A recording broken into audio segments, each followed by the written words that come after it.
Fala pessoal, essa questão, que é uma questão muito interessante da Unesp, diz que uma certa propriedade rural tem o formato de um trapézio. As bases medem 5,7 e 9,4 quilômetros e o lado YZ margeia um rio. Se o ângulo WYZ tem o dobro do tamanho do ângulo XWZ, ele quer saber qual é a medida do lado desse trapézio que fica aqui na margem do rio. Então, como é que a gente começa esse exercício, né? Não tem muito que a gente consiga fazer com a figura do jeito que ela tá, né? A figura é um trapézio, a gente não tem muitas propriedades do trapézio como um quadrilátero, certo? A gente tem alguma coisa que a gente consegue fazer com os ângulos. Por exemplo, esses ângulos aqui são suplementares, esses ângulos aqui também são suplementares, mas sem saber a medida específica, isso não vai levar a gente muito longe, certo? O que eu percebo? A informação-chave que o exercício me deu é o fato de que tem um ângulo que tem o dobro do tamanho do outro. Só que em geometria, uma medida ser o dobro da outra não é uma coisa muito útil. O que é muito útil é ter coisas de medidas iguais, né? Você sabe que triângulos que têm dois lados iguais chamam isósceles, né? Ou dois ângulos iguais. Triângulos que têm três lados iguais são equiláteros, ou três ângulos iguais, né? Então você tem um monte de nome, você tem um monte de classificação especial para figuras que tenham medidas que sejam idênticas. Não tem muita classificação para figuras que tenham uma medida de ângulo ou de lado que seja o dobro da outra. Isso não é muito útil. Então, quando ele me fala que eu tenho um ângulo que tem o dobro do tamanho do outro, a primeira coisa em que eu penso é que seria mais legal se eles fossem iguais. E dá para eu fazer aparecer medidas iguais a B aqui. Como? Dividindo esse ângulo 2B no meio, certo?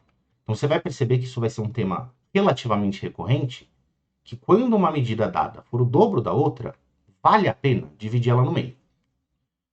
E o que acontece quando a gente divide esse ângulo no meio? Bom, vão ficar dois pedacinhos que medem B, né?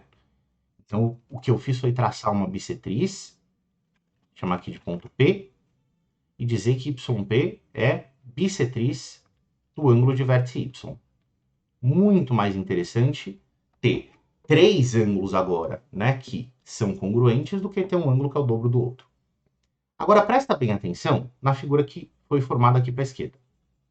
Você deve perceber que ela se parece com um paralelogramo, né? Será que a gente consegue mostrar que isso é um paralelogramo? A resposta é sim. Como é que eu sei disso? Bom, o exercício disse que o terreno original era um trapézio. Isso já garante que esses lados aqui são paralelos. Só que em trapézios não acontece de esses ângulos aqui serem iguais. Ângulos opostos de trapézio não são ângulos que são congruentes. Só você olhar para a figura, né, original. Se eu penso no trapézio originalmente, os ângulos da base maior eles são agudos e os ângulos da base menor são obtusos.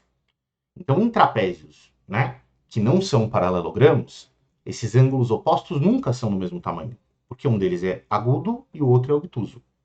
Em que situação eles seriam iguais, então? Na situação em que essa figura é mais do que um trapézio. É, na verdade, um paralelogramo. Então, o que a gente concluiu aqui é o seguinte. Sabendo que WP e XY são paralelos, e sabendo que ele tem ângulos opostos congruentes, a gente descobre, a partir dessas duas informações, que, na verdade, essa figura WPYX é um paralelogramo. E isso me ajuda demais no exercício. Isso me ajuda demais. Por que me ajuda muito? Porque eu sei que paralelogramos têm lados opostos que são congruentes. Então, esse 5,7 vai ser a medida que está presente nesse trecho de W até P. E sabendo que originalmente toda a base maior do trapézio media 9,4, eu sei que o que sobra para a direita é a diferença desses dois valores. É o 9,4, que era a medida toda, menos o 5,7 que ficou para a esquerda. Esse lado PZ mede 3,7.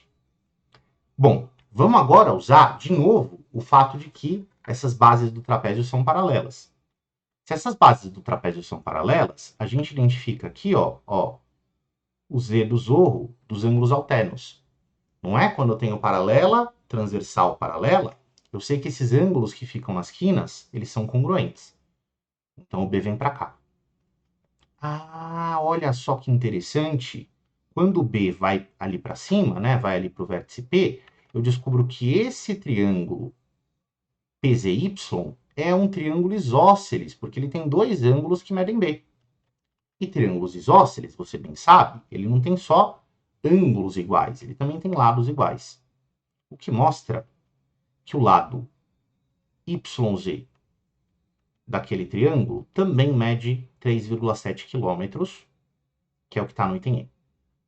Beleza? Então é uma questão muito interessante, porque ele traz para a gente esse tema de medidas, né, que são o dobro da outra, o que não é muito útil, sempre é uma boa ideia cortar no meio, né? Se for um ângulo, você traça a bissetriz, se for um segmento, marca o ponto médio, que você vai ver coisas interessantes aparecendo na figura.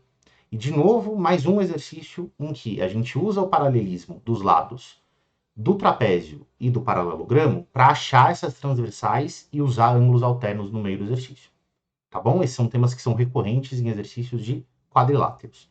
Espero que você tenha entendido. Até mais.